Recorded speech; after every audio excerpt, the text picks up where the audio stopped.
Hello दोस्तों, मैं आशा करता हूँ कि आप सभी अच्छे होंगे, स्वस्थ होंगे और अपनी जो भी एग्ज़ाम की तैयारी कर रहे हैं उसकी बहुत अच्छे से पढ़ाई कर रहे हैं। तो दोस्तों, हम इस वीडियो में बायोलॉजी के उन प्रश्नों के बारे में बात करेंगे जो रेलवे के प्रीवियस एग्ज़ाम जो भी हुए हैं उनमें आए हुए प्रश्न हैं और जो भी अपकमिंग भर्तियां हैं, रेलवे की हो, एसएससी की हो या बीएसएफ हेड कांस्टेबल मिनिस्ट्रियल हो, जो भी भर्ती हो, इन प्रश्नों के आने की संभावना है। तो चलो दोस्तों, उन प्रश्नों के बारे में बात करते हैं। तो पहला प्रश्न है, एक पौधे में निम्नलिखित में से क्या बीज में परिवर्तित होता है? वर्तिकाग्र, अंडाशय, वर्तिका या बीजांड। तो कौन सा भाग है जो पौधे का कौन सा भाग है जो बीज में परिवर्तित होता है?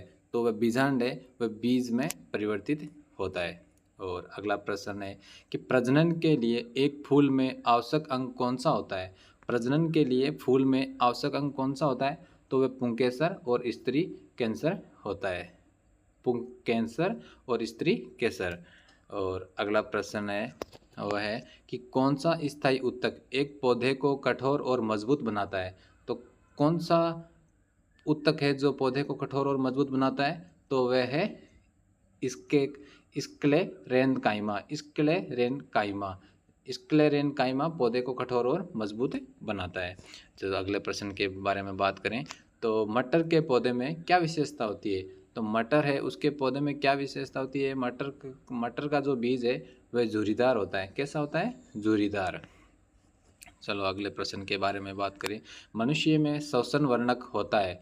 मनुष्य में श्वसन वर्णक कौन होता है? हीमोग्लोबिन। और हीमोग्लोबिन में आयरन की मात्रा होती है। और अगले प्रश्न के बारे में बात करें कि अनिषेक फलन को किस रूप में परिभाषित किया जाता है? अनिषेक फलन को बिना निषेचन के फल का विकास करता है।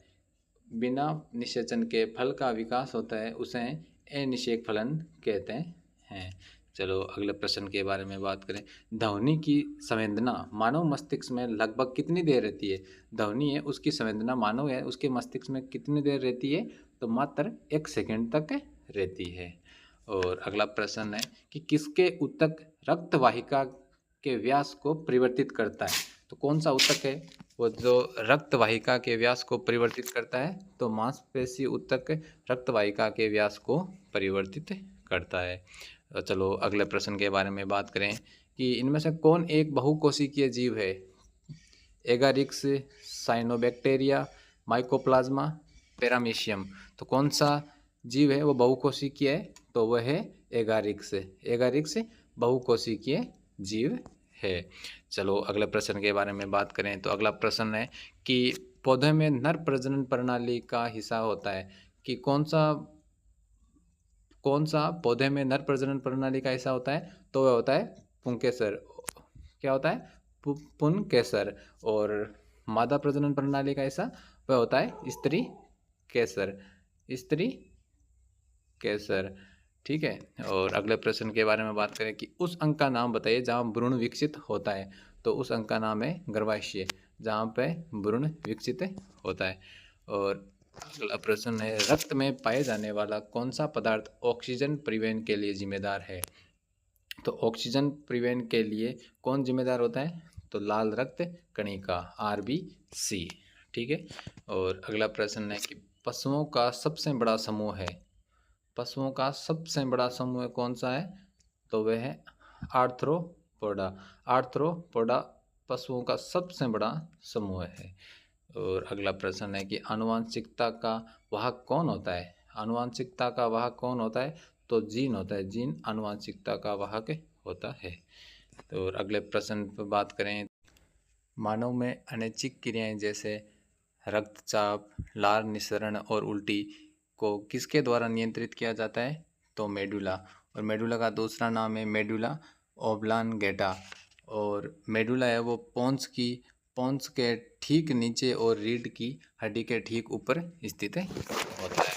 और अगले प्रश्न के बारे में बात करें तो अगला प्रश्न है कि पौधे का प्राकृतिक सार्वभौमिक ऑक्सीजन क्या है? तो पौधे का प्राकृतिक सार्वभौमिक ऑक्सीजन है वो क्या है? तो वह है AII, indole acetic acid, indole acetic acid, indole acetic acid.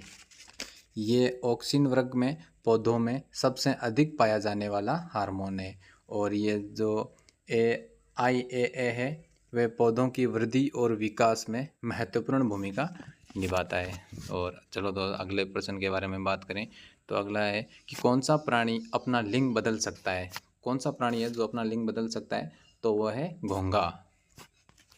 और अगला प्रश्न है मनुष्य में संयोजी ऊतक का एक उदाहरण है। मनुष्य में संयोजी ऊतक का एक उदाहरण है हड्डी, मांसपेशियां, कोशिका और तंत्रिका। तो संयोजी ऊतक कौन है, तो वह है हड्डी। हड्डी एक प्रकार का संयोजी ऊतक है। तो चलो अगले प्रश्न के बारे में बात करें तो अगला प्रश्न है कि किस कोशिकांग को कोशिका की प्रोटीन की थैली कहा जाता है। तो प्रोटीन की थैली किसे कहा जाता है, राइबोसोम को। चलो अगले प्रश्न के बारे में बात करें। आज का लास्ट प्रश्न है कि पृथ्वी पर दिखने वाले पहले प्रकाश संश्लेषक ऑक्सीजन मुक्त करने वाले जीव कौन से थे, तो कौन से थे वे, साइनोबैक्टीरिया।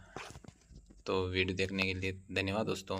और आप अगर रेलवे की तैयारी कर रहे हैं तो रेलवे के NTPC के एग्ज़ाम का नोटिफिकेशन है वो अगले महीने जुलाई में आपको देखने को मिल जाएगा। और रेलवे ग्रुप D की भर्ती है वो भी आने वाली है, अक्टूबर नवंबर तक वो भी आ जाएगी। तो दोस्तों आप अपनी पढ़ाई को अच्छे से करते रहें और जिस भी भर्ती की तैयारी कर रहे हैं उसमें लगे रहें। जय हिंद, जय भारत।